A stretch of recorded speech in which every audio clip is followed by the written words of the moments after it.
Hello friends, आप देख रहे हैं आपका चैनल शेयर बाजार विद आयुष। और दोस्तों, कल बजट आने के बाद हमने क्या देखा? हमने दोस्तों एक तरफ देखा कि जो मिडिल क्लास था वो काफ़ी खुश हुआ आफ्टर बजट, बिकॉज जो इनकम टैक्स की स्लैब है, जो इनकम टैक्स है, राइट, उसमें आप कह सकते हैं एक बहुत बड़ा चेंज किया गया। 12 लाख रुपए तक कोई भी टैक्स जो है वो बेसिकली अब इंडिविजुअल को नहीं देना है। ये अपने आप में देखिए एक सबसे बड़ी कह सकते हैं ब्रेकिंग न्यूज़ थी जो निकल कर आई।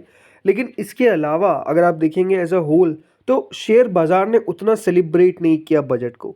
और अगर आप देखेंगे स्पेसिफिकली जो स्टॉक्स गिरते हुए नजर आए, उसमें आईआरएफसी, उसमें आरवीएनएल, इसमें अगला नाम दोस्तों आता है एचएएल का, इसमें अगला नाम आता है बीडीएल का, राइट। ओवरऑल ये बात ध्यान रखिएगा क्योंकि कल सैटरडे को बाजार ओपन हुए थे, तो जो प्राइजेस होती है वो देखिए सही तरीके से एडजस्ट नहीं हो पाती है, बिकॉज सैटरडे को बाजार बंद रहता है। इसीलिए अगर आप देखेंगे तो इस तरीके का जो चार्ट है वो बेसिकली आपको देखने को मिल रहा है। इसके अलावा आप देखिए मिश्र धातु, मतलब मोटा मोटी क्या हुआ चीज़ें, हर जगह अगर आप देखेंगे तो कुछ सेक्टर्स में बहुत शानदार तेज़ी हमको देखने को मिली, तो कुछ सेक्टर्स में बहुत गिरावट देखने को मिली। और वो जो कुछ सेक्टर्स थे जहाँ पर कह सकते हैं निराशा हाथ हुई, उसमें दोस्तों 2 से 3 मेजर आप सेक्टर्स कह सकते हैं।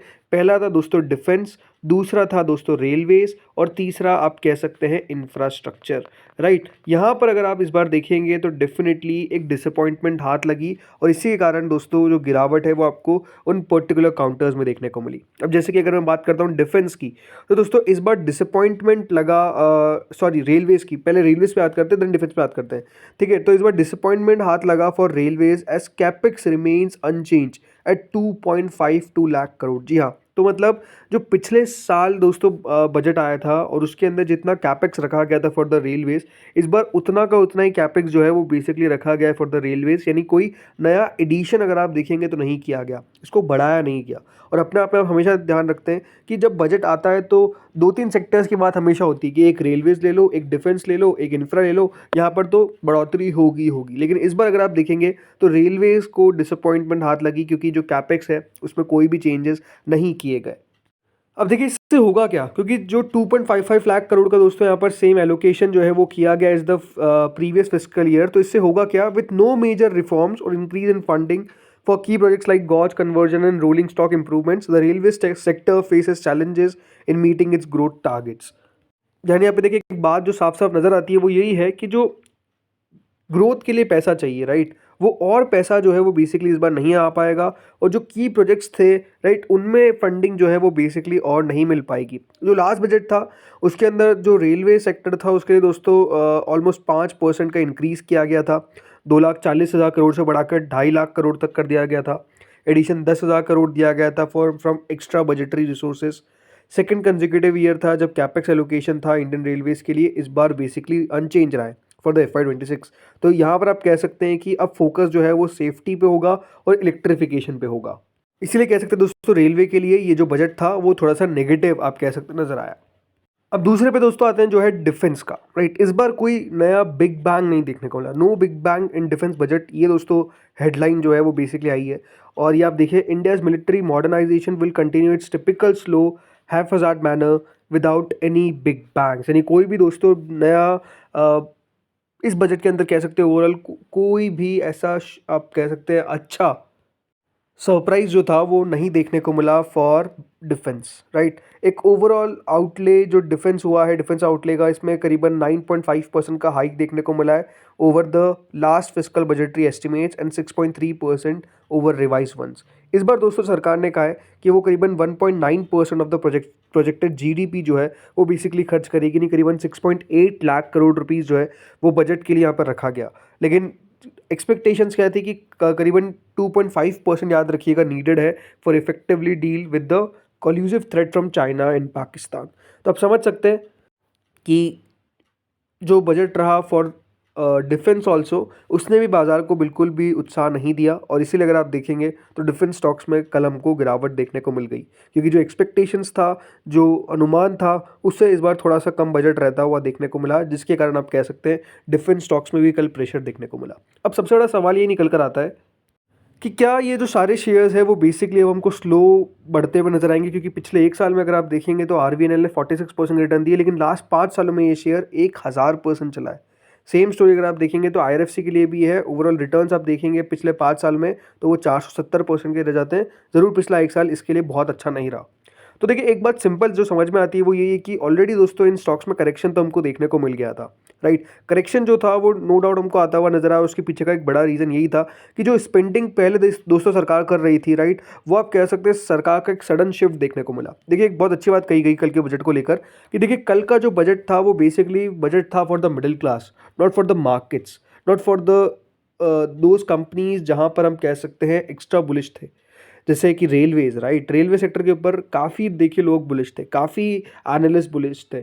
डिफेंस सेक्टर को लेकर काफ़ी एनालिस्ट बुलिश थे। लेकिन हुआ क्या कि इस बार का जो बजट है उसने कोई भी इनके लिए सरप्राइजेस नहीं रखे, राइट। इसलिए आप कह सकते हैं सारे शेयर्स के लिए, सारे शेयर्स में आपको गिरावट देखने को मिल गई। तो ये सिंपल सी बात है कि देखिए कल के बजट में एक बात समझ में आती है कि जो एक मिडिल क्लास का दोस्तों लगातार कह सकते हैं कि यहाँ पर एक्सपेक्टेशंस थी, सरकार ने उसको कवर किया। लेकिन आप कह सकते हैं कि जब सरकार खुद दोस्तों पैसा कम करती हुई दिख रही है, मतलब उनके पास कम पैसा आपको आता हुआ दिखेगा।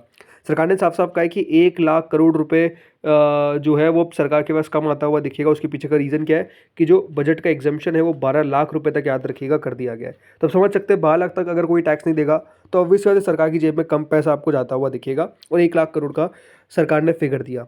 नो डाउट इससे बहुत बड़ा असर नहीं पड़ता है हमारी इतनी बड़ी इकोनॉमी में, बट द थिंग इज़ कि नया कोई बड़ा एडिशन आपको देखने को नहीं मिला। हाँ, जहाँ पर सरकार का फोकस है वहाँ पर ज़रूर दोस्तों आपको नज़र रखनी चाहिए। For example consumer and FMCG stocks. देखिए सरकार ने साफ साफ ये जो एक्सटेंशन दिया है, इनकम टैक्स एग्जम्पशन दिया है अप टू 12 लाख, इसका मतलब है कि सरकार को पता है कि डेफिनेटली लोगों के जेब में पैसा नहीं है। और पैसा जो है वो अब जब जाता हुआ दिखेगा तो इसका खर्चा सबसे ज़्यादा कहाँ पर होगा। एक्सपेक्टेशन है कि कंजम्पशन और एफएमसीजी स्टॉक्स जो है वो बढ़िया करते हुए दिखेंगे, राइट। इसके अलावा दूसरा सेक्टर आता है auto and consumer durables. Again वापस से जब हायर डिस्पोजेबल इनकम होगी, टैक्स बेनिफिट मिलता हुआ नजर आएगा तो इससे ऑटोमोबाइल कंपनीज को भी काफ़ी ज़्यादा कह सकते हैं मदद मिलती हुई नजर आएगी। इसलिए अगर आप कल देखेंगे तो ऑटोमोबाइल स्टॉक्स में काफ़ी बड़ा तेज़ी देखने को मिली।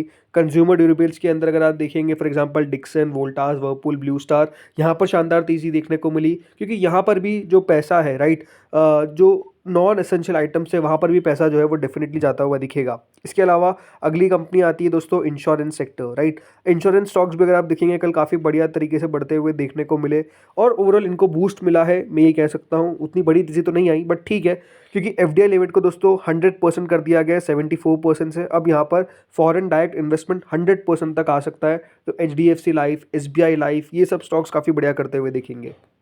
इसके अलावा दोस्तों सरकार ने फिशरी स्टॉक्स के ऊपर भी फोकस रखा है, फिशरी सेक्टर के ऊपर भी फोकस रखा है। और यहाँ पर अगर आप देखेंगे तो जो गवर्नमेंट है उन्होंने सपोर्ट किया है फिशरी सेक्टर जो अंडमान एंड निकोबार और लक्षद्वीप आइलैंड के इधर है। तो यहाँ पर भी आप कह सकते हैं सरकार ने मदद करने की कोशिश की है। तो companies like Godrej Agrovet, apex frozen foods, Avanti feeds, यहाँ पर एक बेनिफिट मिल सकता है। इसके अलावा दोस्तों अगला आता है health care stocks. Health care sector भी काफ़ी फोकस में रहेगा क्योंकि बजट ने अनाउंस किया है मेडिकल टूरिज्म को इनिशिएटिव दिया जाएगा, ये सरकार ने क्लियर कर दिया है। एक हील इन इंडिया कैंपेन जो है वो चलाया जाएगा, हेल्थ इंफ्रास्ट्रक्चर को और बढ़ाया जाएगा। तो इसमें आप कह सकते हैं हॉस्पिटल्स और डायग्नोस्टिक सर्विसेज प्रोवाइडर्स जो है वो फोकस में रहते हुए दिखेंगे। देन इसके अलावा एग्रीकल्चर के ऊपर सरकार का फोकस था तो यहाँ पर भी आप मदद आती हुई नजर दिखेगी। ग्रीन एनर्जी स्टॉक्स में सरकार ने कहा है कि नो डाउट वहाँ पर भी सरकार खर्च करेगी पैसा। बट ओवरऑल जो दिक्कत है वो कहाँ पर है? दिक्कत दोस्तों आती है डिफेंस स्टॉक्स में। डिफेंस स्टॉक्स आप कह सकते हैं कल गिरते हुए दिख गए। इसके अलावा इंफ्रास्ट्रक्चर स्टॉक्स बिकॉज खर्चा यहाँ पर भी आप कह सकते हैं उतना ज़्यादा नहीं हो पाया, यानी कैपिटल एक्सपेंडिचर जो है वो उतना नहीं आ पाया, कैपिटल स्पेंडिंग जो है वो इस बार मॉडेस्ट ही रही। तो यहाँ पर आप कह सकते हैं गिरावट देखने को मिल गई। एंड ऑब्वियसली बात है आखिरी रेलवे स्टॉक्स आते हैं। तो अब थीम जो है वो चेंज होती हुई दिखी है। तो याद रखिएगा बहुत इंपॉर्टेंट है कि आपको थीम के साथ चलना है, उस थीम के साथ नहीं चलना है जहाँ पर सरकार कम खर्चा कर रही है। ये बात सबसे इंपॉर्टेंट है, आपको जो समझनी पड़ेगी। तो दोस्तों इस वीडियो में इतना ही था। बाकी आप लोग बताइए आपको क्या लगता है कौन सा सेक्टर जो है वो बेसिकली फोकस में रहेगा फॉर दिस यानी नेक्स्ट फाइनेंशियल ईयर। तो आप बताइए कॉमेंट सेक्शन में। इस वीडियो में इतना ही था। Thank you friends for watching this video.